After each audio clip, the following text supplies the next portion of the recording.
Welcome all to episode 303. Rock Solid Wrestling Talk Podcast. Yeah, baby.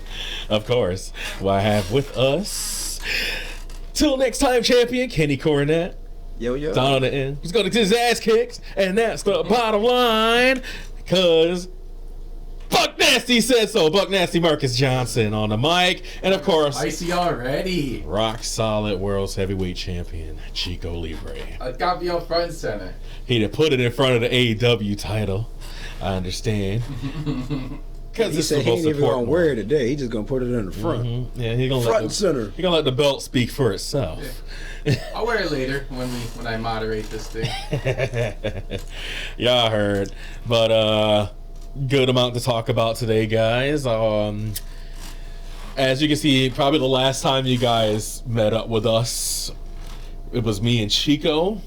And speaking of that, next week it will also be me and Chico. Till next time, champion's got to step out for a little bit, but he'll be back. Putting in his vacation days, like Vincent Price, but he'll be back. But it was me and Chico reviewing night 2 of Wrestlemania 38, old ass Wrestlemania, 38 years old, but so exhausting. It was very exhausting, but we took some pep pills because we perking up again, because we can go all night, because Dynamite was Dynamite. Yes, it was incredible. So refreshing, so satisfying. We needed that too. We needed that cleanse. That's exactly what it was. Yes. I call it a cleanse. It has to be. It was detox like a motherfucker. Oh God. That whole palate had to be wiped clean. All of it. Yeah. Like, I mean it, guys. I can't take sports entertainment anymore. I can't. I just can't. I'm not sorry. I'm not. And I'm already kind of hyped because I wasn't expecting to go Buc Nasty mode last week, but yeah, she'll suck. I can't take them. So, but I actually want to really run down the Dynamite card because it was just so good. It's so worthy of it. We had that opener, right? Yeah, Adam Cole, Christian Cage. Yeah, that was something else. Christian can still go, and obviously Adam Cole can still go, despite everybody keep saying, oh, he's this, he's that, he doesn't have body shaming. Yeah, body shaming him. Yeah, literally it. I think Scorpio Sky did that. I will continue to do that until he fixes himself.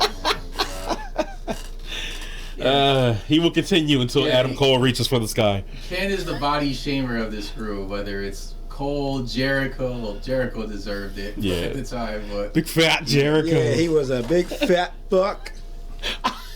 I can't even drink water. God dang it. But I mean, for what it's worth, they had a great opener, and it led into some shenanigans a little bit on the outside with Red Dragon, which they announced that we get the tag title match next week, right? Yep. Jurassic Express, Red Dragon, 2-on-2, and I think Red Dragon should get it here. I think so, yeah, because we love Jurassic Express, but they kind of been a little flat as champions. I get it. Almost like they don't belong right now in the picture. I hate saying that, I really do. But it's just based on who's in there now and what the story is, it just doesn't fit. But I mean, really, like, just like this past week alone, like the tag team division has just upped the bar. Mm-hmm. It seems like it's not necessarily like as good as they are, Jurassic Express. It seems like the team that should be the champions are not the champions right now. Yeah, I agree with that. And I mean, if they get the tag titles, does that mean Adam Cole gets the world title? No. You don't think so? Because they're having a I don't think they're gonna. I hope not. No. That would be cool though. I wouldn't be mad if it happened. I'm saying that right now. I'm gonna go on record and say that right now. I don't mind if it happens. Not right now. I'm saying no. Yeah, I think people are. This is the blow off, and then, but then Cole wouldn't have beat him, like at all. So where does that put Cole after that? That's hard to call. They'll figure it out. I guess they'll figure something out. Unless we get like a lot of stuff does have to repivot because Kenny Omega's not going to be able to come back as soon as they thought. Oh, really? So unfortunately we're not going to get any advancements in that story for a while. Okay, AEW, pivot! Pivot! So, I mean, it could happen. That's fine, I guess. But I just don't want Adam Cole to fall by any wayside or anything like that. That's all I'm worried about. Because I can see a Hangman Punk storyline. Homies, they're fine. I can see a Hangman Punk storyline coming down the pipe, and Punk would be the one to beat him for it. So I get that. Yes, give that title to Punk. Like, I don't care. Yeah, I do not care. Yep, just give him the $10,000. You're right. Yeah, I've been calling for a while because, like, the thing about Punk is he since coming in from day one, he's just been like an unofficial ambassador of the company because him being his own revolutionary self with his pipe bomb promo and what have you, he represents a pro wrestling revolution. AEW is basically a revolution come to life. So yeah, and this would be like a Jericho thing too. Yeah, it only makes sense that he is the face of that, and he is the champion of that, and he's looked credible like ever since coming in. He did his route the right way. Like, yes, I have name value, despite what people say. I want to work my way up to the championship and not just get thrown right into the mix. And that's what's good about AEW in particular is you don't just get, even if you are a big name, you're not just going to get hot shotted in for a title shot. You do have to work your way up first. Brian did, but he didn't win it, so which is good.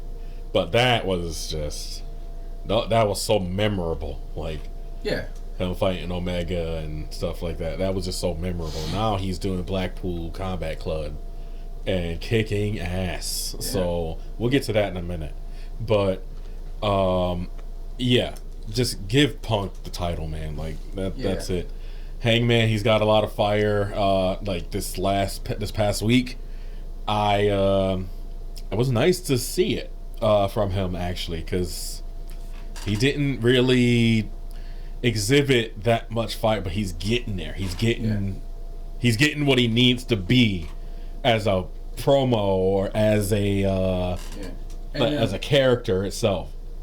Getting to start to see who he is. Right, and then he has to get to a point where he doesn't necessarily need the title anymore. Like he'll still be the name Hangman Page. I mean, he's always been a good name, but I think but bigger, handier, craftier, faster, bigger, better, stronger.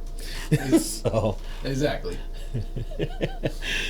But that ended up with it being announced for a live Rampage actually next week. Yep, Page this week. Cole too.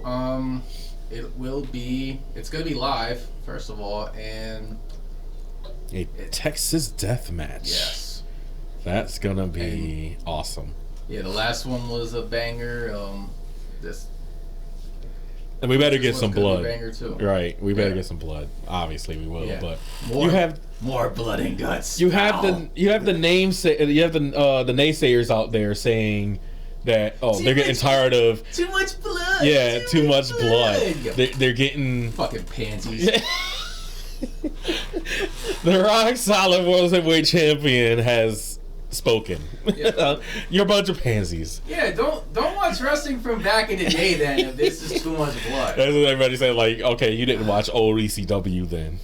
Because every week it was somebody pure was bleeding. Blood, buckets of blood. Right. Soft ass generation, man. God. But like, I mean, go watch WWE. And they get mad at Undertaker for saying shit like that. Yeah. I mean, Undertaker took it a little far though. Like that's fine to talk about the fans that way, because fans, you suck. Like All wrestling fans. Yeah, but still. Was he the one that was like, wrestlers shouldn't play video games? Yeah, that's what he's talking about. Yeah, he was talking about the wrestlers. Like, he was out of line for that. That's, you know, you don't want to put down the whole roster just because they're not how the roster used to be. That's just stupid. Like, yeah, God forbid they should have hobbies outside of wrestling. Yeah, exactly. Yeah, I think he should be go hunting deer and hitting bars and all that stuff. That's the lifestyle. Doing drugs and shit. Yeah. Yeah, I'd rather have them playing games and having fun and enjoying life. Right. And it's one of those things that you just look at and be like, yeah, you're old. Like, you're boomer. All right. Someone should iron you. Oh man. But what was next on Dynamite? Because it was, I want to say it was the Shawn Spears match, right? Yeah, Captain Shawn Dean ended up getting a win with the distraction of. I like what they're doing with Shawn Dean, to be honest. Like putting him in the middle of this or whatever. Now he's gonna fight MJF this week. He already has like the disqualification win. Mm-hmm. So MJF, I'm sure he'll get that shitty win back. But it's MJF, so it's to be expected. But the big story here is Wardlow. I love it. It's almost like the crowd calls him. Yeah. And then it's a horror movie where he's hunting MJF. Yeah, it's amazing. Yeah, they need to beef up that security. See, okay, I mentioned this in the chat, but I think towards Double or Nothing, because this is going to keep happening week by week by week. Oh yeah, it's awesome. So Wardlow is going to finally almost get his hands on MJF, if not get his hands on MJF, but it's going to be the security just be like, you know what? We're getting tired of getting punked out. We're getting tired of getting beat up. So just hands are clean. Yeah, just they're just throw their hands up and just be like, there you go. Yeah, and the crowd's gonna lose their shit. I don't get paid enough to protect the sorry ass. Exactly. That's what I think is gonna happen. It's just the most natural progression ever. Bail. But I want it so bad. It is ridiculous. Powerbomb Symphony. Let's go.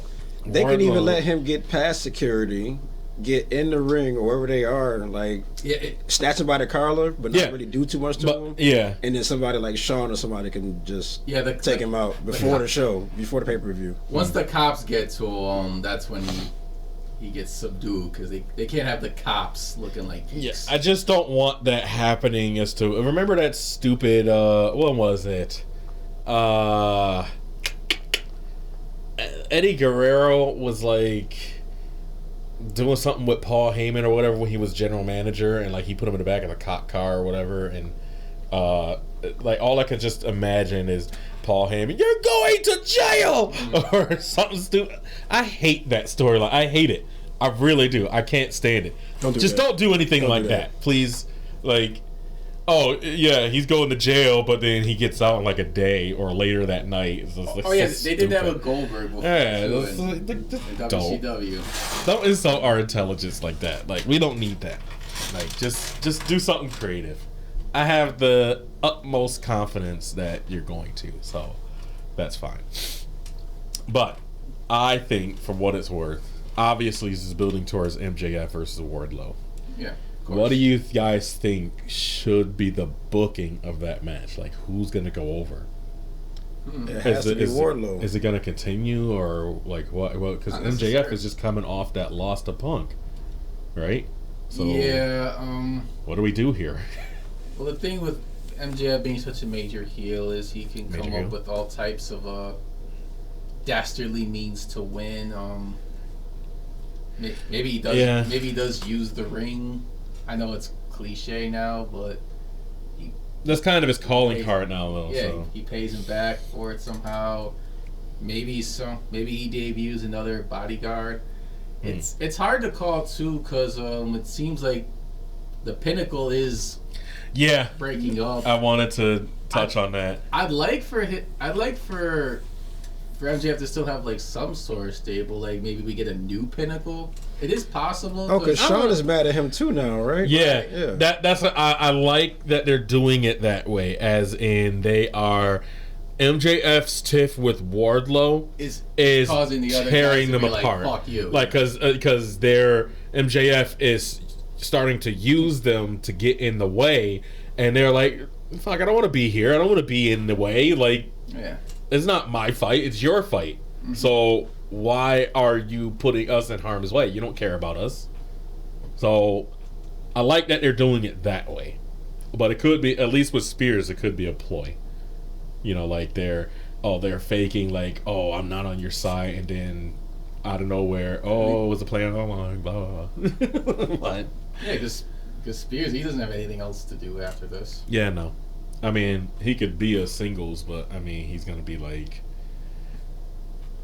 what can he go for? To be honest. Go back to Tully. I think they could get, like, a new heavy and a new tag team. Who would you have that be? The heavy? The new Pinnacle. Cage. I was gonna say Brian Cage, but he's tied up with Ring of Honor right now. He's with Tully, and Tully's not with them anymore. Yeah.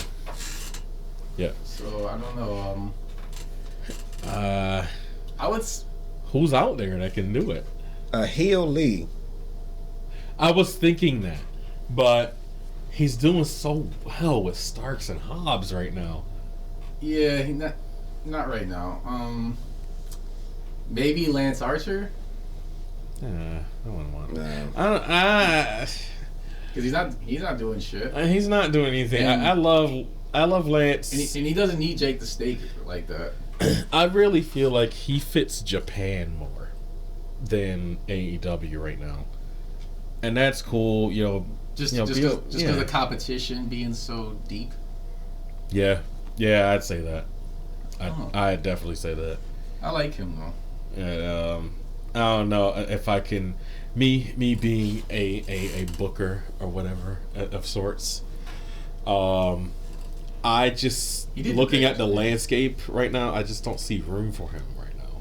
Like, I hate to say it. You need. I feel like though you need to have heavies around.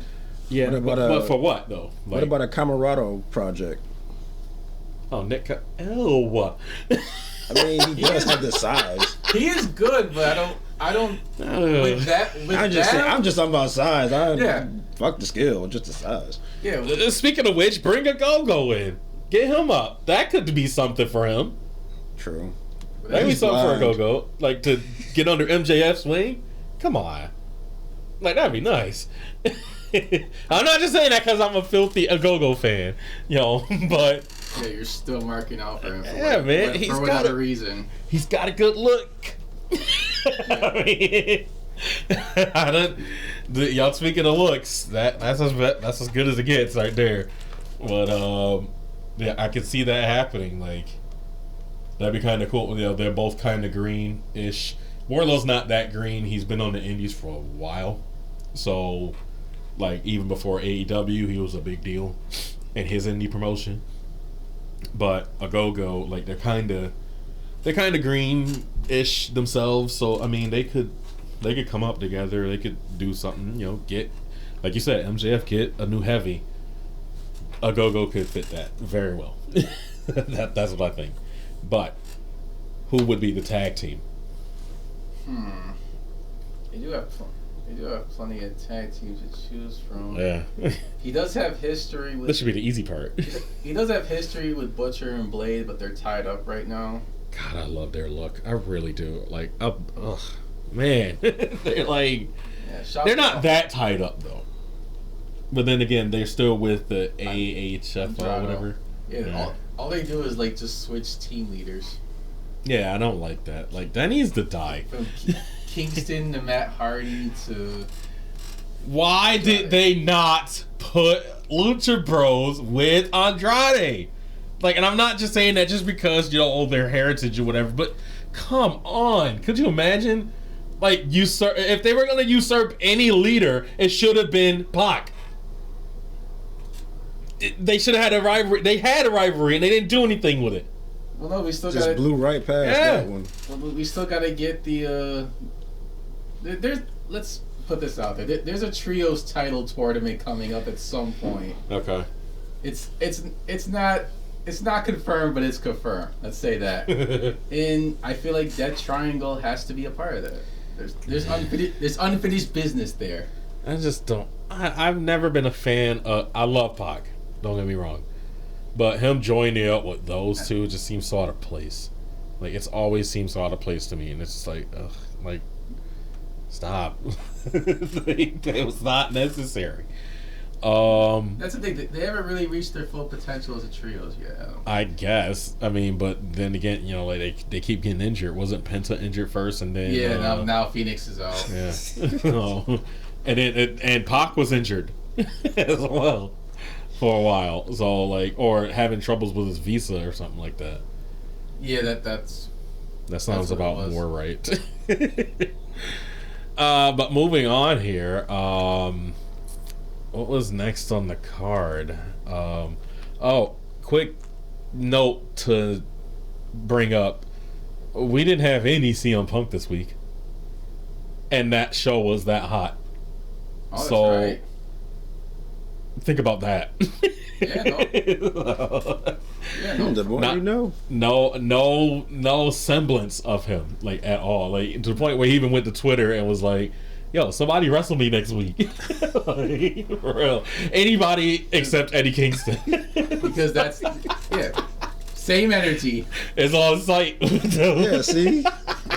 Oh, we gotta talk about Speaking of on site, I think that's what was next. Yeah. With the JAS, the Jericho Bitch Society. Yeah. Kingston Santana Ortiz ran off Jericho and his minions the fuck out of Boston and let it be known that it's on site. Yep. Wherever they at. I was waiting for it. Those are the people I was waiting for it to say on site, because they're the ones that you believe the most. Yeah. When they say it's on site, like what they did with the Bucks. I loved that. I loved that, and I'm so glad they brought it back. And I'm so happy they're with Kingston. But what the hell are they gonna do about the numbers? Yeah, they gotta get. They gotta get. I was like, bring in the rest of LAX or whatever. Like, but how are they gonna do that? Most of those guys are old. I mean, I know Kingston can get a hold of Homicide. Yeah, easily. But wasn't he talking shit like recently about AEW? I didn't hear that. I might have been. I don't want to spread false rumors. Yeah, I might have been conjuring that up. You know, Buc Nasty, the nastiest hater in all the land. You know, you already know. But in which case, you know, they came out. They each had something to say on the mic and stuff like that. Like, just, and this furthers my point that I made a few podcasts ago. Something about where they're not wearing the dead president's paint is just making them seem more legit, like Street Fighters or something like that. Like, keep it off. Stop painting your face. You don't need to. Like, Ortiz looked hard as fuck in that ring because he had the face paint on. Like, he was more believable than anything. Face paint to me just comes off as, like, you know, gimmicky and stuff like that. I don't like it. I don't like when Jeff Hardy does it at all. I've never liked that. Chris Statlander, she wised up and stopped doing it. So, and she got more serious. Well, some of the best people have had face paint. I guess, but Sting. But you have to make it work for you like that. Sting has an iconic character. Yeah. Like, literally. Like, half these people are just painting their face just because. And that's what I'm saying, stop. Because it's not... You don't have to do that. Yeah, how many painted faces wrestlers do you need? Yeah, exactly. Jeff Hardy, see, and Darby Allin. Perfect example. There's some it works for. Completely works for. I can't imagine Darby Allin without the face paint. Yeah, that's... Never get rid of it. But... That's part of him. It's stuff like, you know, Pride and Powerful. They don't need to do that. They don't need to do that. They look so much better without it.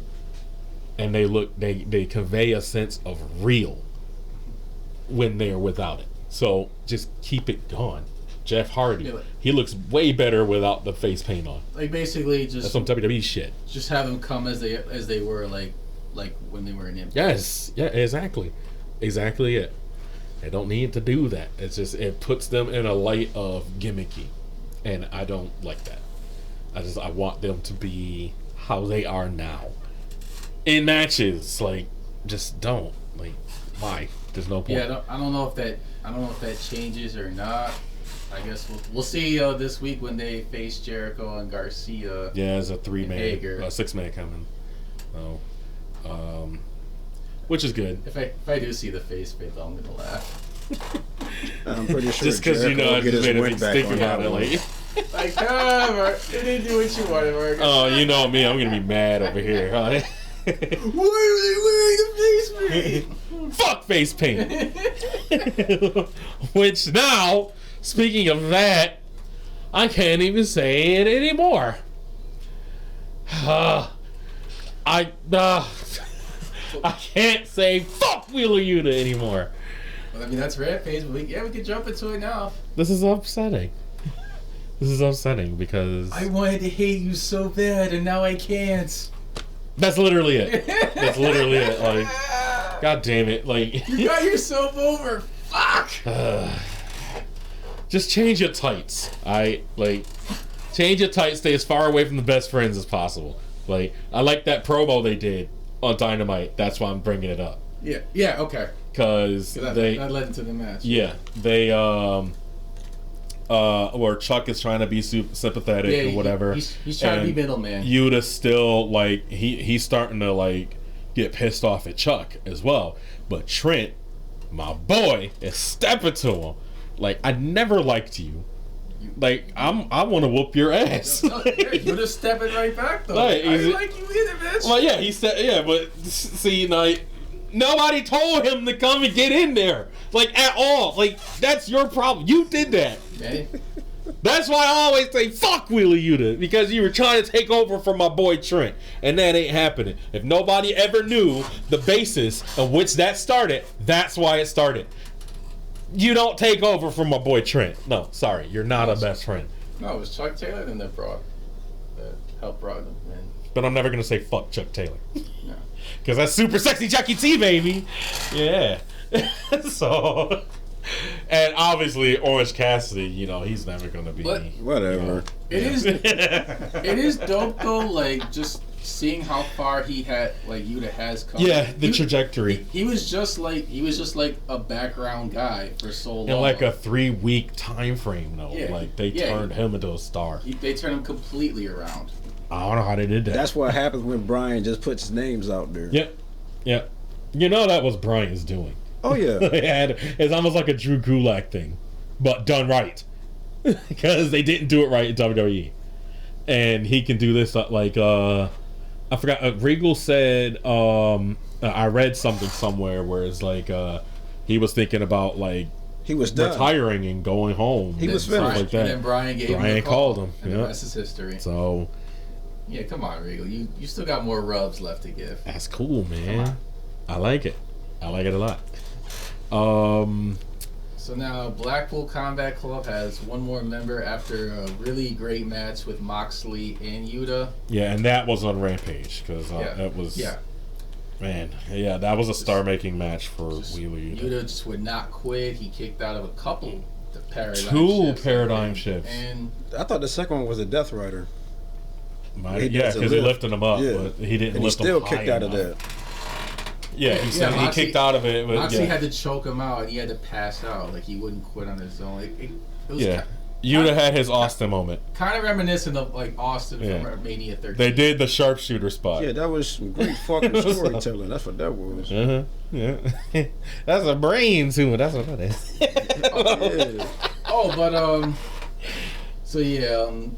Props to Yuta for getting his name up, becoming the Ring of Honor Pure Champion last week, and becoming the third member of the Blackpool Combat Club and getting away from those indie-rific geeks. Now I'm playing. Hey, now. Let's not say things that we can take back, But Yeah, I props to Yuta. Yeah, he's in the position that he should be in as far as like a group. Yeah. And I'm looking forward to him in a Trent match. Who did we want in that spot? Like not we, because I didn't want it. Who did you guys want in that spot? Like to join? Like who was that? Brian Stable. I wanted Wheeler and I wanted Lee Moriarty. Oh.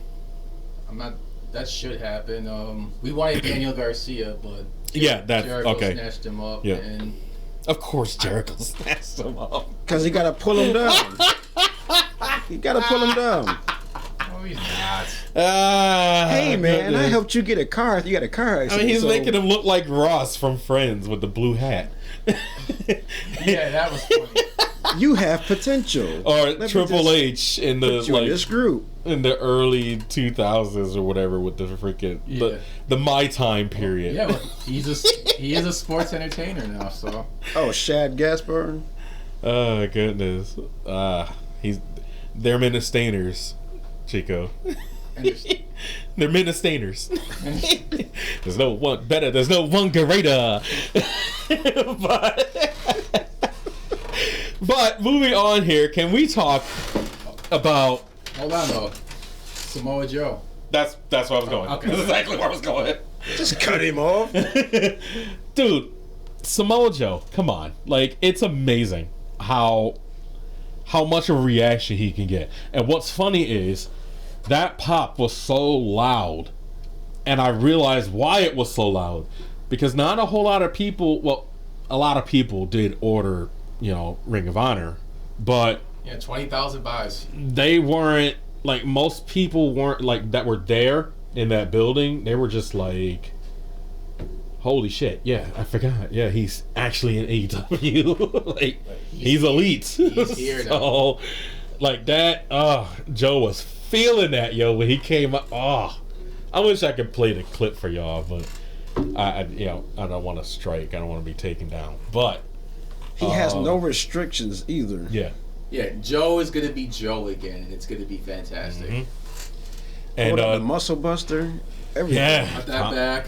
Brought it out and everything. Okay, I'm going to shout out two things from this that I realized.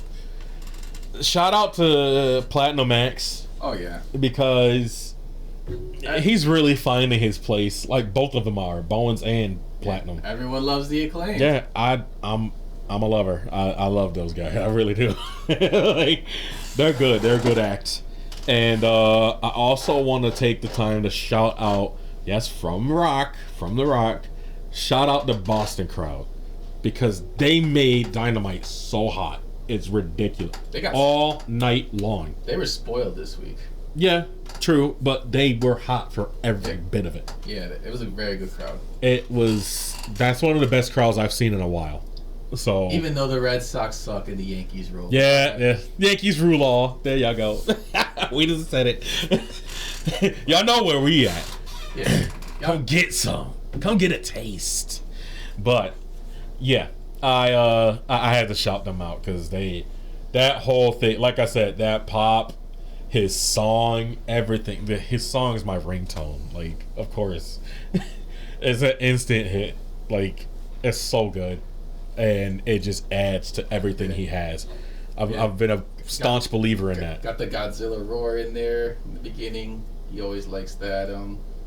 Yeah, I wonder why that is. I get it, but I mean, of all his themes he's had for a while or whatever. So like all throughout WWE because they changed his stuff, right? First it was that porno music. Oh my god, the old Nintendo music. When he came out in NXT, that shit was so weird. Like, I liked it. It grew on me a little bit. No, that's why he changed it though. He changed it to a way better theme. He changed it. Bam, bam, bam. Sound like some Nintendo Castlevania music or something. Yeah, they changed it to the tuba thing. Yeah. So, and then now it's this. This is the best theme he's ever had. So, Ruckus, you did it again. I don't know how the hell you keep doing it, but He's the new guy. Goddamn. Goddamn. He's kicking ass. The Jim Johnston successor. I give him that. Yeah. I'd still like Johnson to do some things though. Like, what's he doing with his life? So that we can. He's retired. Yeah. So that we can tell him you still got it. Yeah. They need to put him in the Hall of Fame or something. They'll never do that. They're not going to. Yeah, they're never gonna do that. That's bullshit. I don't know why, but they're never gonna After he literally made everybody on the fucking roster with the music. Yeah, that dude created masterpieces. Mm-hmm. Namely, Austin's theme. A lot of people wouldn't be over if it wasn't for him. He created Austin's theme. Like, come on. Come on. Austin. That one alone, you just throw him in. You're right. Everything in the golden era. What you mean? Oh, he did that stuff too? Oh, yeah. Boy. Oh, boy. That's how long he's been around. Yeah, Ultimate Warrior. Yeah. As an example. I'm young, so. Warrior, Savage. Jake Snake. Yeah, I mean. Mr. Perfect. But. Razor. Yeah. Recipe. Oh, he made Mr. Perfect? No. Oh, my God. No. Wait. I know y'all ain't hating on Mr. Perfect right now. And his epic theme. That's fighting words right there. That's not or did that is blasphemous. That's okay. Me and Mr. Perfect, we go way back. Really? No. Damn whippersnappers. Oh, but I mean, believe it or not, that's where we get that from. We get it from Mr. Oh goodness, like, he started it. Like, you idiot! It'll never not be funny to me. Sorry. But getting back to Dynamite here, I believe so.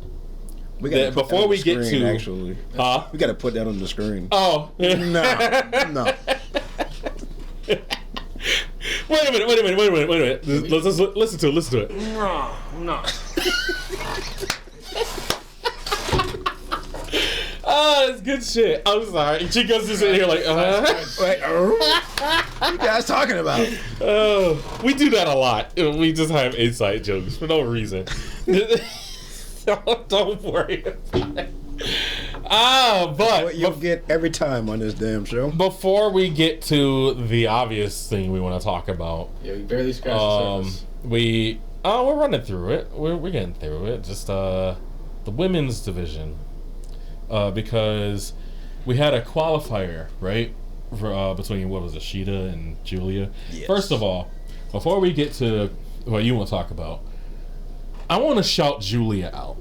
All right, because the subtle stuff that she's doing is top notch. Like, you might not see it, but that's how subtle it is.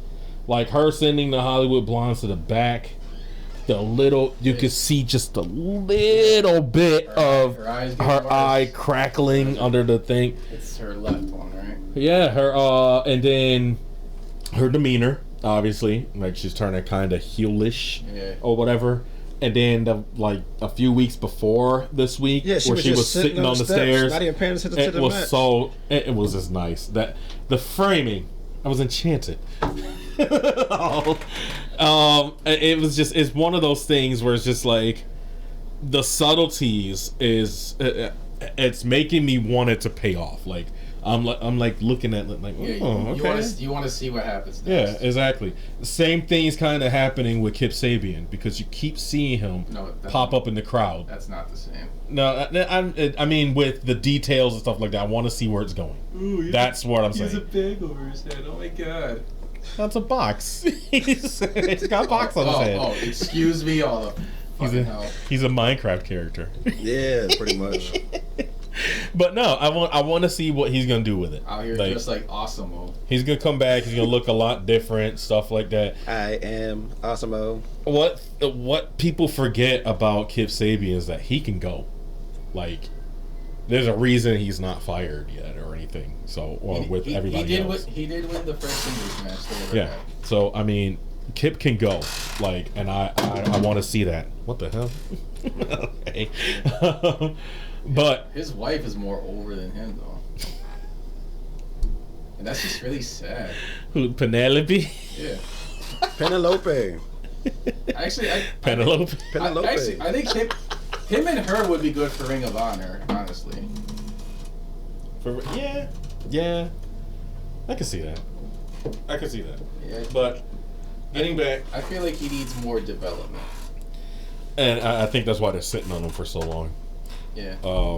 But then again, I'm sure they have something planned for him. That's why they're having him do all that stuff. Yeah. Well, I'm not convinced yet, but we'll see what happens. Yeah, but I'm intrigued. You know, calling me intrigued. That's fine. But the Sheeta stuff, like, not only is she just doing it, like, me on a man level or whatever, I'm finding her more attractive. I just want to put that out there. But she been sexy. Well, yeah, I just, I never really paid attention or whatever, and then like I liked her when she had longer hair. It's just, yeah. I mean, I would still pull her short hair too. But I liked her long hair. That's your champ. I thought I was Buc Nasty. That's your champ, people. Oh yeah. El Campeon got his freak tendencies too. But not for long. And like her presentation and stuff like that, like her abs and her she's getting more muscular, and it's nice to see. But then again, yeah, it's really nice. Like, I love it. And the stuff she's done with Serena is great. That's what I want to. I'm gonna let you take that, because no, y'all can keep going. I mean, it was your topic though, dude. But I wanted to get your input on that, because we were talking about briefly before the show, just how good Serena Deeb is. She is she is top notch. I don't top notch. She's female Brian. Like, seriously, that's what I feel like. Like, she is literally schooling these women. Yeah. Yep. She is the professor of pro wrestling. And I love the story that they're telling with her, because she's another version of On Site. Yeah. Between her and Sheeta. Like, yes. I'll let you do your match, but just know, as soon as it's over, I'm right there waiting for you. I'm gonna get that ass. Like this will never be over. She was looking so sexy in the ring when she was trying to swing that chair. Oh yeah, that's what I'm saying. And they're in shape. Right. Oh. They're in when shape. Serena is angry, oh my god. Like, this dude, whoever she's with, lucky. Yeah. But let me look she was off, giving her when she was walking off with the chair, all slow. Yeah. They know what they're doing. And I ain't mad at it. But Kenny, you mentioned something about with the women's division or whatever with AEW, which is something you definitely can't say about the old place. Well, the other place. Their what is it? Their ancillary storylines make so much sense, like all of them. So like, and by ancillary, I mean not main program, not for a title, stuff like that. Like, yeah, they're actually getting time like the males. Yeah. And they're actually telling great stories like the males. Mm-hmm. And that's top to bottom. We like that. Yeah. We like that. A lot.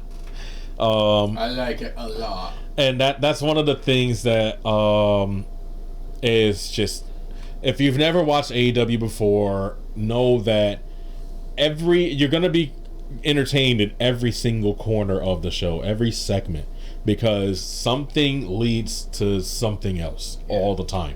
Everybody that's featured on the show has something to do. There's something that you can get into. Right, like you're not having to wait until pay-per-view for things to pay off either. So, and then have it not pay off just for the sake of continuity. Or it falls flat if it does pay off. Ronda. But I mean, it's It's one of those things where it's just like, you know, you don't want to fall into a trap like that. And boogieing yourself into a corner. Mm-hmm. And how do we get out of this? I don't know.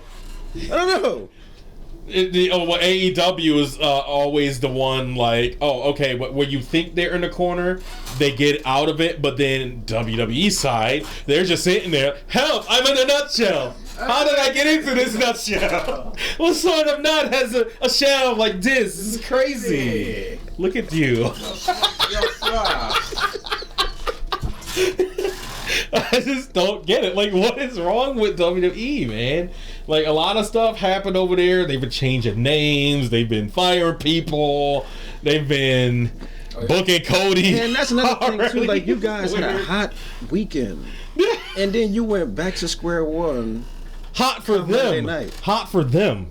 You know, and this is what I said when we were watching WrestleMania. It's like, well, no, it doesn't matter what's going to happen here. Like, you had that. You had the Supercards. You had the NXT show. Everything was hype for the weekend, and then for them afterwards, it was just like, Oh, I thought you were talking about WWE. Supercard is Ring of Honor. We got your money, so now we can just do whatever. Back to square one. Yeah, that's what I'm saying. Like, back to being boring. Exactly. That's exactly what I said when we were watching it. If you remember, Chico, that's what I said. That's why I didn't fall for it, because I knew once it's over, it's going right back into the crapper, because that's what always happens. That's why I wasn't that mad that Cody showed up there. I'm mad because he's so stupid. Like, why did you do this to yourself? You know damn well what's gonna happen. Well, we know why he did it, but I mean, still, like, he made that quite known. But still, like, why would you do that to yourself? Now you're gonna fight The Miz on Monday. Like, look what you've done. Yeah, well, I mean, they are friends in real life, so I'm sure The Miz, he'll lay down. I know, but they're gonna make. And see now, because the Shills did the exact same thing to Punk when he came back to AEW and was looking at him facing like lower talent and stuff like that, and we're like, oh well, why is he not in the title page? Why is he not this? Why is he not that? And now when they see that Cody's about to fight Miz Monday, it's like, oh, it makes sense. He's got to work himself up. Shut up! You fucking idiots! Like, come on! Like, it's the flip flopping for me. Even that thing talking about the greatest comeback ever for First Dance or Cody for WrestleMania. Oh, don't. Cody's I'm not going. It was not the same pop as Punk's return. I'm not going there. This is exactly what got me in the Buc Nasty mode last week. Nope. I'm not doing it. They are. Just walk off. Oh, we can all walk off. I can't believe them, yo. Like, seriously. Yeah, they're just comfortable in their own ignorance. In their own world, in their own universe. The E-universe, the E-bubble. That names Nazis twice, apparently. Yeah, another Imperial member apparently is going to get a Nazi name. Or I don't know if they're going to change that. If anybody needs to pivot, it's them. They're probably gonna try and just give them a last name or something like that. Yeah. Like, they're to shorten the name. Von Krastenberg. Yeah, something more. Strauss Van Waldenberg. Millhouse Van. Apparently for Raquel Gonzalez, they had to swap out Spanish names. Gonzalez for Rodriguez. They're so racist for that. Right. Like, give her Rodriguez. I'm glad you brought that up too. I want to go into a little tiff here. Go for it. Champ's Corner, y'all. Yeah, yes. I really salute AEW for the way they treat their Latino stars, because they let them be themselves. They can even cut promos in Spanish, which, I mean, some of them can speak English, but they're more comfortable doing their promos in Spanish. Yeah, I tell you, it's very sexy when Thunder Rosa switches back and forth. Oh, yeah. That's some more hair. You better believe it. But, whereas with the E, it's pretty much, it's Ray and Dominic, and that's it. And did you hear? They're coming for you. In wrestling, the Latino market is very, very important. That's why AEW needs to pull the trigger and get Santana and Ortiz those tag belts. Did she do an in-ring debut or did she do a backstage debut? Who? Raquel. Backstage. Backstage. Wait till she has her in-ring. She's going to have some kind of heritage music to make it even more racist. It's going to be horrible. She didn't in NXT, right? No. I've never really watched her come out. If they have her coming down on just play the game, you'll hear it in the game. Oh God, here we go. Like that's not what I want to see. I haven't gone through it, so I've gone through it, but I have you know what I was doing. So, yeah. But oh man, this is gonna suck. Yeah, I don't understand. Okay, once maybe. To name somebody a Nazi or whatever, but twice, yeah, you did right off the first time as a mistake, but and in the same group, second time, same group. Clearly, that's not a quinky dink. Obvious after that. It's not a quinky dink. Somebody's racist over there. Oh, you wouldn't believe. So, and then they fired Nash Carter. Speaking of Nazi stuff. You guys are freaking Nazis, man. So, that all started when Kimberly called him out for oh, my bad. For beating her, basically. Yeah. And then she... We love you, Kimber. She put out a picture of him dressed as Hitler. Holding a brush. That's what got him fired. That picture is what got him fired. Not the beating. Yeah. Yeah, it's the picture. Yeah. Oh, that's bad PR. We can't have that, pal. That's bad for our image, pal. She could have been damn near dead. They wouldn't have cared. But that picture. Vince, we can't have that. That's bad PR, pal. Yeah. Don't stop. No, you're doing great. What the hell?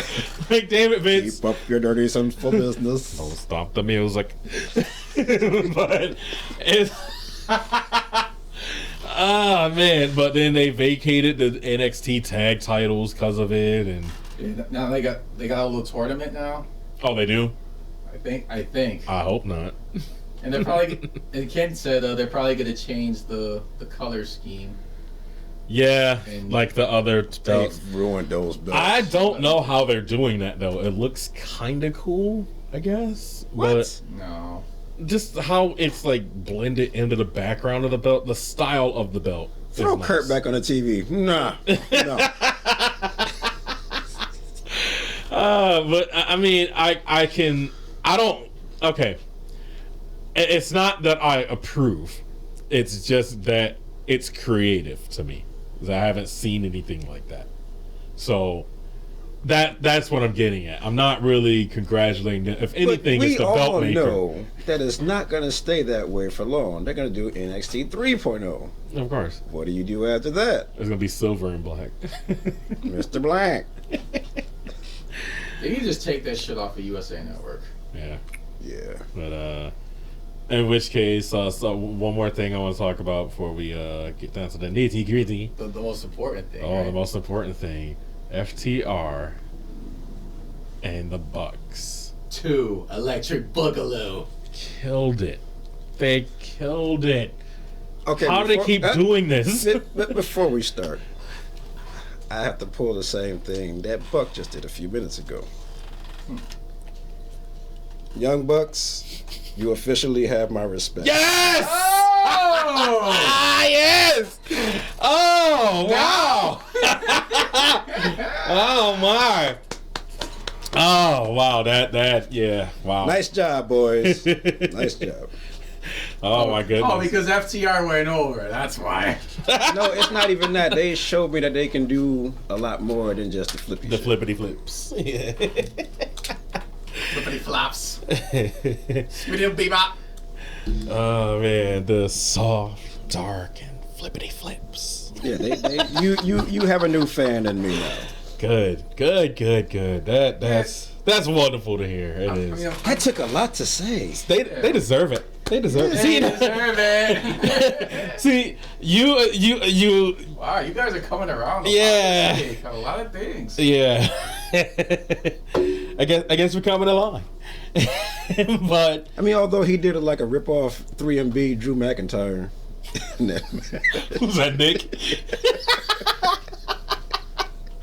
I needed in there, took the Claymore kick, and it'd have been all set. It's that flattened hair. That's what it is. But I like his because it looks like it's two-toned. It looks like a lion's mane. Like, the way the way he dyes his mustache. Yeah, that too. But Matt's always my favorite. I love Nick, but Matt's my favorite of the bunch. Matt has always been my favorite. So like he's the best like character, if that makes sense. But Nick is like Nick is a better athlete. And he's even Nick's the better athlete, and Matt's the better gimmick. Yeah, exactly. They're both handsome boys. Good Christian boys. Good Christian boys. Making some noise. Killing the business. So, I mean, they... for the time they had and stuff like that, because it wasn't... Did that match get 5 stars? Or I think it got 4 3/4 or something like that. No clue. It should at least get 4 or 5. But, yeah, I know the FTR and them boys got 5 stars. They were the only 5-star match of the weekend. So it was wall to wall stuff. They just know how to string it together so well. Yeah, I want to go back and watch it again, but the most memorable spot for me was at that very last second when Cash Wheeler got his foot on the rope. I was going to say the exact same thing. And he still counted for 3. I don't know. Which is good, because I don't know how you do timing like that, but that right there for me. It was done so well. That's a great ring presence. That's what that is. Cake. Yeah. Ring psychology. Yes. Yeah. Yes. But all of it was it, and then how the Bucks got up thinking that they won. Yeah, too cocky with it. And they were cocky. They were the cock of the walk, baby. Yeah, give us those fucking belts. They'd be wearing gold-plated diapers. What does that mean? Never question Bruce Dickinson. But it was just it did the trick. It really did. Top off a wonderful AEW cleanse, and then the cherry on top was Rampage, and all their matches. Rampage is on the come up, for damn sure. It's there. It's not even on the come up. It's there. He's been improving it, and I'm glad he's doing. I just wish it had a better time slot. I really do. Because by that time, it's hard though, because they can't compete with Friday Night SmackDown right now. Yeah. It's literally though the Team Taz lead Swerve show at the moment. I like it. I ain't mad at it though. I'm not complaining at all. That's some nice black gentlemen. And the way Lee put Hobbs through that wall. Ooh, that was a Dynamite. Completely forgot. And then when he stomped in the dry wall to go in there, that immortalized him. Chico's foot was the drywall just now. My bad. That's how you feel? He's calling you Mr. Thompson. Hello, Mr. Thompson. Remember, your name is Chico Thompson. I got you. But we are just about set, guys. This is what you've been waiting for, isn't it? It's #1 contender time. Yes, it's a beautiful day to kick your ass. Okay, I'm gonna stay silent until your ass is thoroughly kicked, and then I'm gonna go ahead and do my little walk. Go for Chico. That's all right. Second half coming up next, y'all. Don't go nowhere. You need to see this ass kicking. All right, y'all, stick around.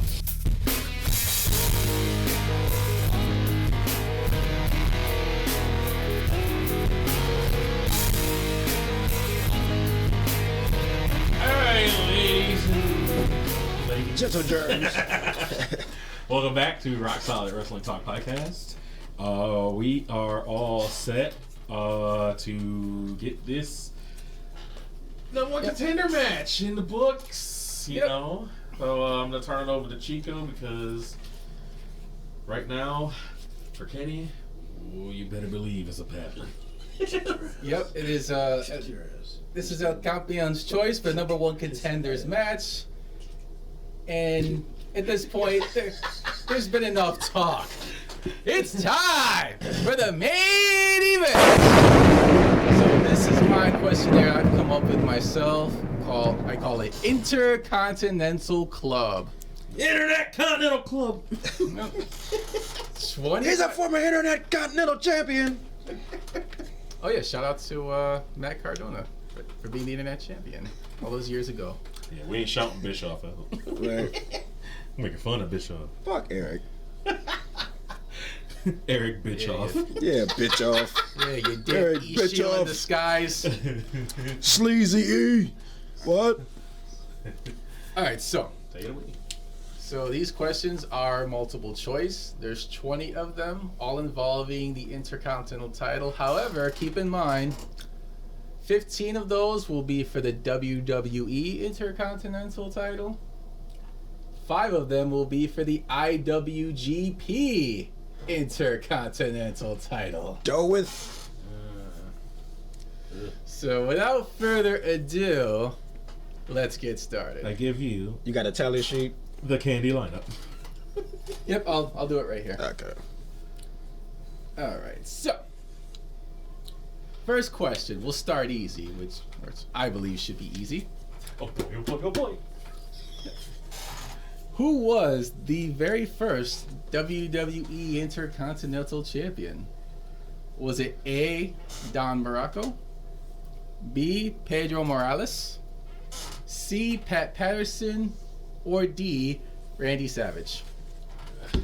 Oh, motherfucker. Oh, don't drop it. I can't get that. Dirty motherfucker.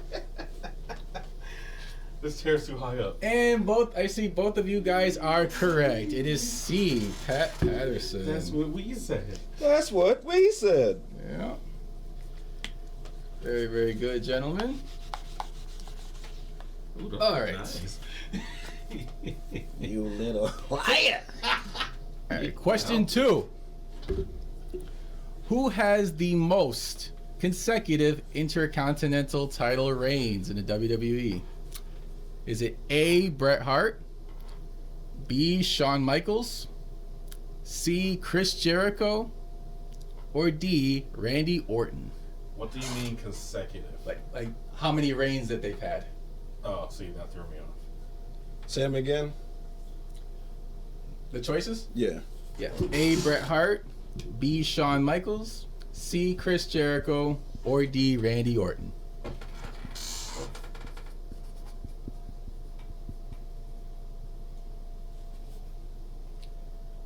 Oh, and both of you guys are correct. It is Chris Jericho with 9 reigns. 9 reigns? Yes. Roman Reigns? Yes, 9 Roman Reigns. Oh. This is my yard now. This is my moment. That's what he should have said after Wrestlemania game. This is my yard now. Still. This is my yard still. Really You can is. get out of it.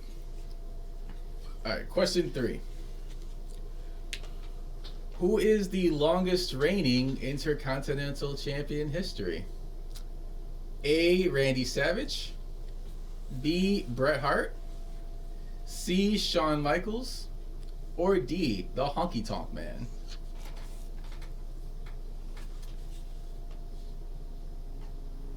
Alright, both of you guys are correct again. It is D, the Honky Tonk Man, with 454 days. Because he's cool, he's cocky, he's bad. You want to step to the honky tonk man? The honky tonk man. The honky tonky man. Alright, now, No. question 4. Who is the oldest Intercontinental Champion in history for WWE? A, Chris Jericho, B, Ric Flair, C, Triple H, or D, Roddy Piper? The oldest? Yes. I'm not gonna look at Kenny. And you guys are both correct. It is Ric I Flair. thought that was a trick question. Just I not. didn't know that. I didn't know Ric Flair was an Intercontinental Champion. Yeah, he beat Carlito. Oh. Yep. And they made a big That's thing. in my era, too. What the hell? Yeah, they made a big thing that he had never been the Intercontinental champion also. Carlito. Yeah, he was finally able to get off the top rope, too. Carlito. That's not cool. All right, number 5. Who is the youngest? What are you doing?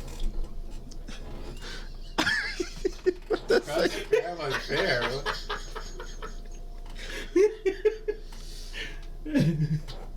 Anyways, who is the youngest Intercontinental Champion in WWE history? A. Shawn Michaels, B. Rob Van Dam, C. Jeff Hardy, or D. John Morrison? Say those again. Shawn Michaels, A. B. Rob Van Dam, C. Jeff Hardy, or D. John Morrison?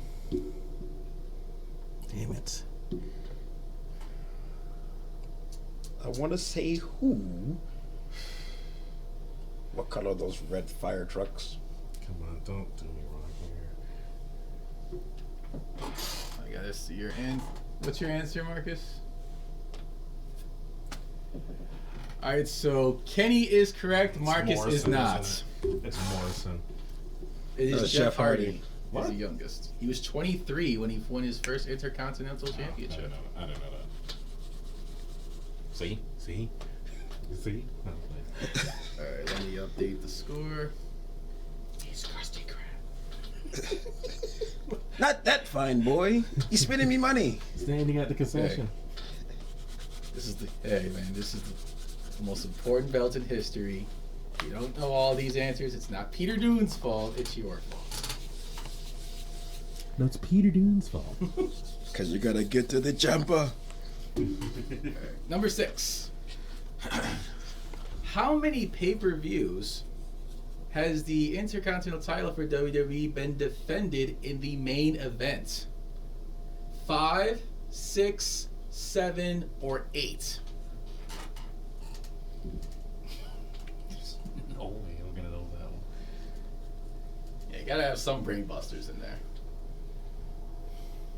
Okay, I see Marcus answered. I'm sorry, but both of you are incorrect. It is actually 6 pay-per-views. Doesn't wow. Yeah. Mania 6, SummerSlam 92, the 3rd and 8th in your house shows, Backlash 2001, and Extreme Rules 2018.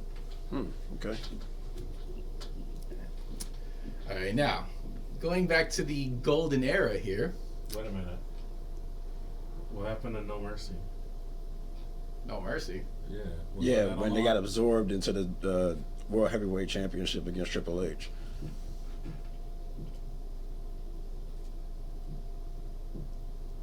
All right, So that's when they got discontinued. So we have a rebuttal.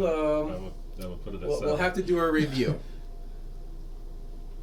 Get the winner take all.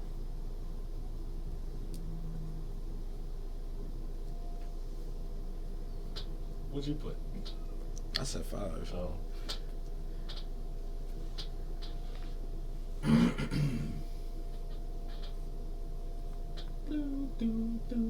What did you say? I said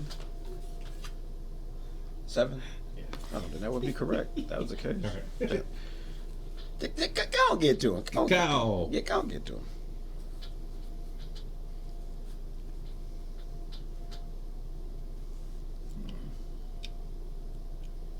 Because while it was a winner take all,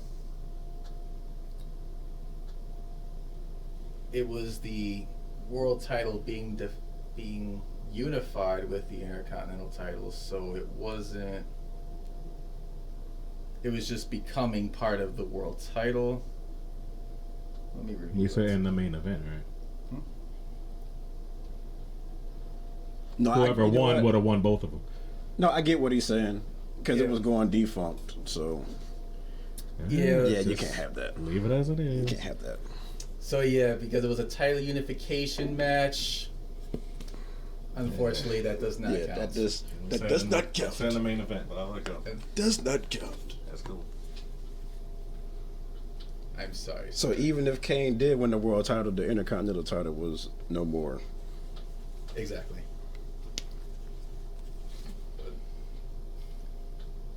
But hey, never hurts to review those things, so I do appreciate your input and concern. That being said, we'll go back to the next question. Who won the classic WrestleMania 3 Intercontinental title match? There's two choices on this. You could just do A and B. A, Randy Savage, B, Ricky Steamboat.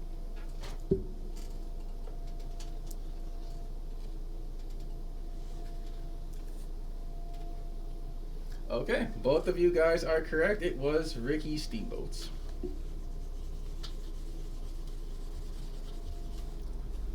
Actually, they planned that out very thoroughly, too. Detail for detail. Yes, indeed. It's like 103 segments on that thing. Alright, so far, Marcus has 5 questions right. Kenny has 6. Alright, next question. It's another 2-choice question. Who won the Intercontinental title match at SummerSlam 92? Bret Hart or British Bulldog?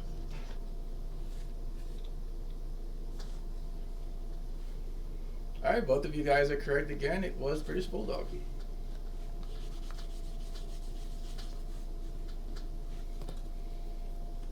Just trying to get in the zone.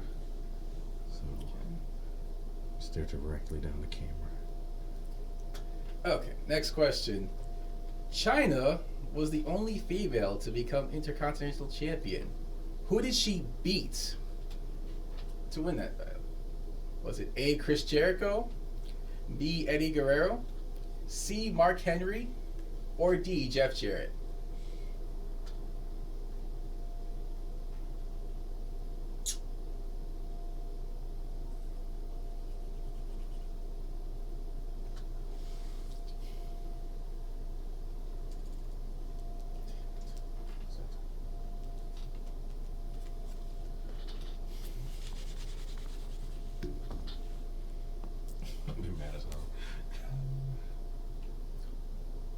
Both of you guys are correct. It is D, Jeff Jarrett. Good housekeeping match. Yeah, then after that, she beat Jericho, but not for the title. Yeah. Jericho beat the title, took the title from her. Took the title from her, yeah, that's it. That's where Jeff wanted that $300K for leaving. I had to change. Yeah, that's you gonna pay me to leave. Yes, that is where he held up Vince for money. Yeah, he said you gonna pay me to leave. He came and did the job. He is GOONEE. Gone. All right, next question. At Mania 6, when Ultimate Warrior beat Hulk Hogan to capture both the WWE and Intercontinental titles, the Intercontinental title was vacated. Afterwards, there was a tournament to determine the next Intercontinental champion. Who won that tournament?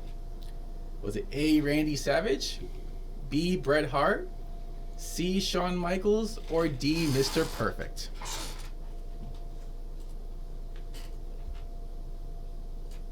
Say the names again. What were the choices? Yeah.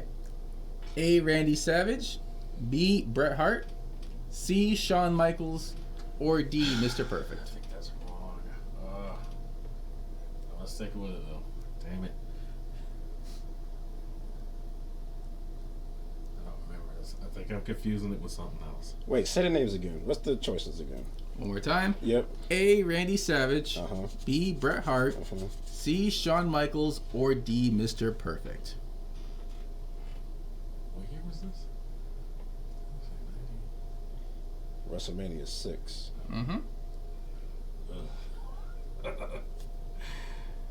Oh boy.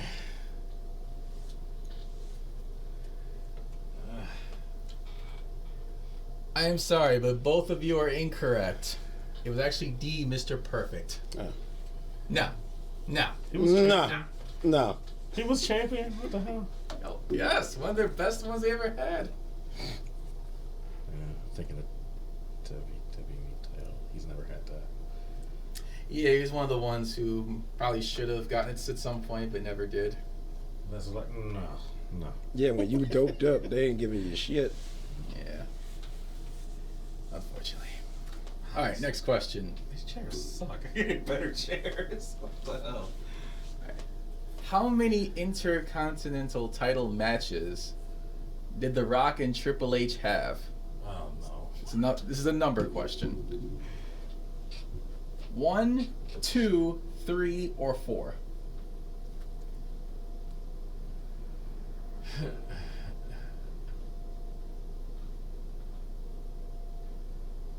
Are they A, B, C, and D? No, Just write the number. Yeah, just because they're numbers. You don't really need the letters. Yeah, boy.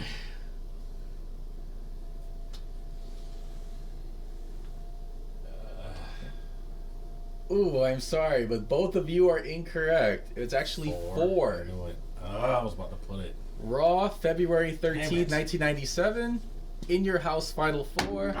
In Your House Fully Loaded, and SummerSlam 98. See, I was only thinking of those two.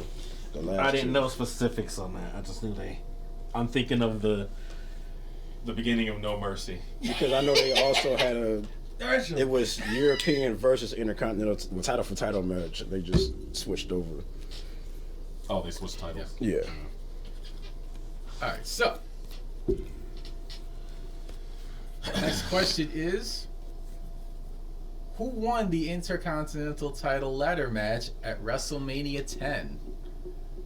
Razor Ramon or Shawn Michaels? A, Razor Ramon, B, Shawn Michaels. Alright, you guys are back in the game. It is A, Razor Ramon. One of my personal favorites.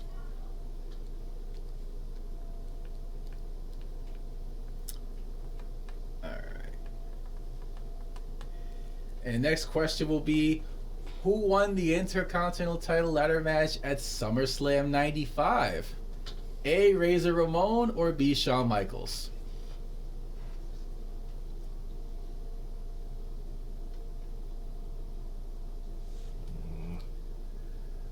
Ooh, I'm sorry. Marcus, you are incorrect. Kenny, you are correct. Jeez. Shawn Michaels won that match. Traded off. Pretty much. They're friends. Come on. Yeah, the click. Thought he got his win back. Yeah. I gotta beat you, buddy. I gotta beat you. Oh, the match is on their WWE YouTube page. For those who want to go back and see it. Alright, next. Who introduced the White Strap Intercontinental title on October 2nd, 2011? Hell in a Cell. A, CM Punk. B, William Regal. C, Cody Rhodes. Or D, Rey Mysterio. Yes, it was the big fat Cody. Cody Rhodes. Did he have to be C? Right. C for Cody. Alright, let me get the scores up. I already know the score. His version actually looked better than what they have. Well, they had to After update that. it. Yeah, it looked classic. It's better than the one they got today. That piece of garbage. Yeah, right. It's not so bad. Not that bad, but The one still. now. It's like, come on. Put some color into it. Yeah, the black shirt one from the 90s will always be my favorite. Alright, where am I? Oh, last question involving the Intercontinental title for WWE. In 2002, the Intercontinental title, European, and Hardcore titles would be unified. Who was the surviving champion at that particular time? Was it A, Kane, B, Rob Van Dam, C, Tommy Dreamer, or D, Jeff Hardy?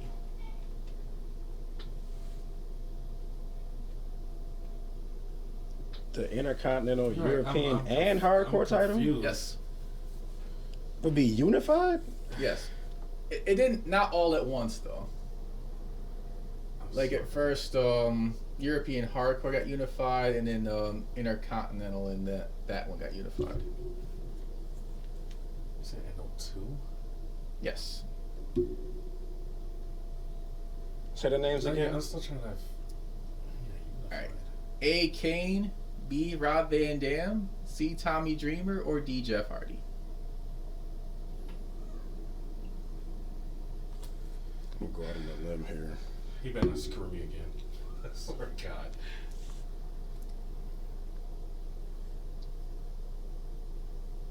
Alright, so I see Marcus. Let me see your answer, please. So it's actually Marcus is correct. Kenny, you are incorrect. It was Rob Van Dam. I said it was one of those two around that time. That's what I'm saying. Jeff better not screw me again. Unless the Jeff Hardy question last time. Let me get the score. Okay. Alright, so now we are at the last 5 questions. Ah, shit. And these are the IWGP Intercontinental title questions. Ah, shit. Ah, shit. Ah, shit. So this game. Ah, shit. What you did is ah, shit. So the game could go either way. It's stupid because I know exactly what it's from. Ah, goodness. You see this sexy shit I got on? Right. Who the hell are you talking to? I'm talking to Vargas and Reyes. They said they down for whatever. This is a nice pitch. Okay. Big fucking ass. So What a nice fucking fish. first IWGP question is, who was the first IWGP Intercontinental Champion? Oh no. A. MVP, Oh, B. no. Kota Ibushi, C. Tetsuya Naito, or D. Shinsuke Nakamura?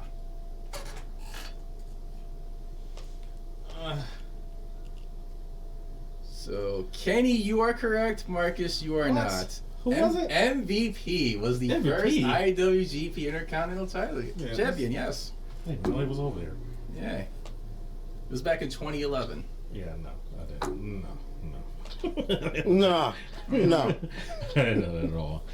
Really? No. Ah. All right. Next question. Okay, next question. Who is the longest reigning IWGP Intercontinental Champion? A. Kota Ibushi, B. Tetsuya Naito, C. Shinsuke Nakamura, or D. Hiroshi Tanahashi? Oh, damn it. Do I trust him again?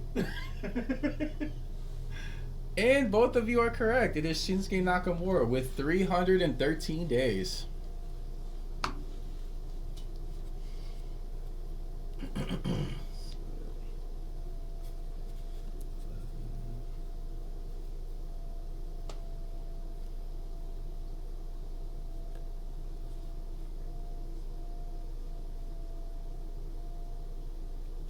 Let me go. Next question is. Alright, next question is, who has the most IWGP Intercontinental title consecutive reigns? A. Kota Ibushi, B. Tetsuya Naito, C. Shinsuke Nakamura, or D. Toru Yano?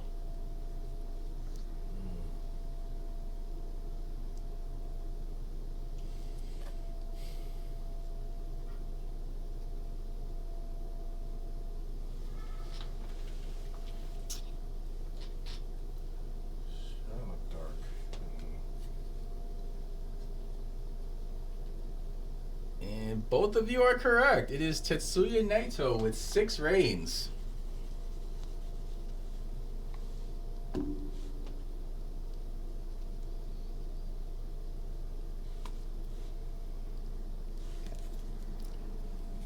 Alright, last 2 questions.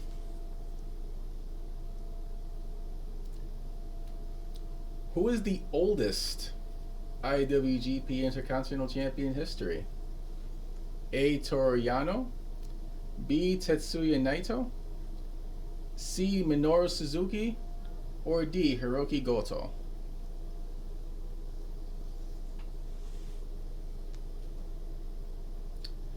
Okay, so Kenny, you are correct. Marcus, you are not. It is Minoru Suzuki.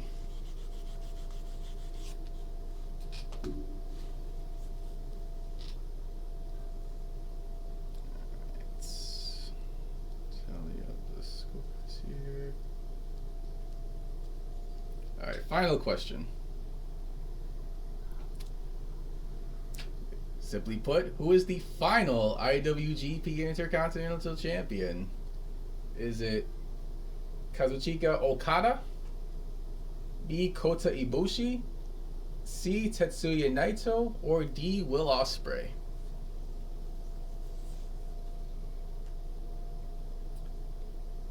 And both of you are correct. It is Kota Ibushi.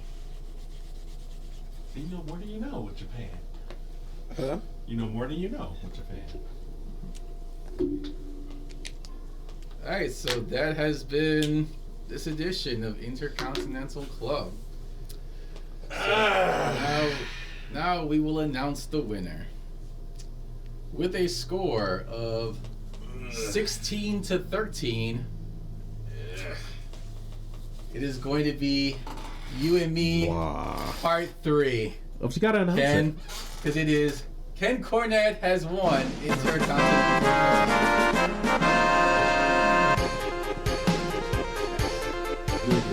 I ain't worried about you. I'm worried about him. As you should. Yeah. I'm coming. Yeah. Yet again. Not worried about me, okay. That will be mine. Okay. Oh, yes. It will be. All right, well, that was this week's #1 Contenders match. So tune in for the championship match. Fight, man. I guess we'll be doing that in 2 weeks since Kenny will be out of town next week. So stay tuned for the championship match in 2 weeks. This has been the Rock Solid Wrestling Talk podcast. I am El Campeon Chico Libre. Buc Nasty in the center. Marcus Johnson and the new #1 contender, Ken Cornette. We will see you guys next week. We out.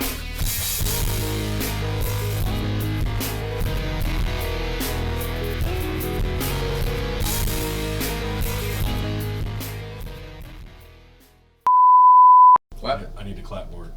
Oh, the clapper? Yes. Homer, we don't we don't have clap legs in here. Clap on, clap off. The clapper.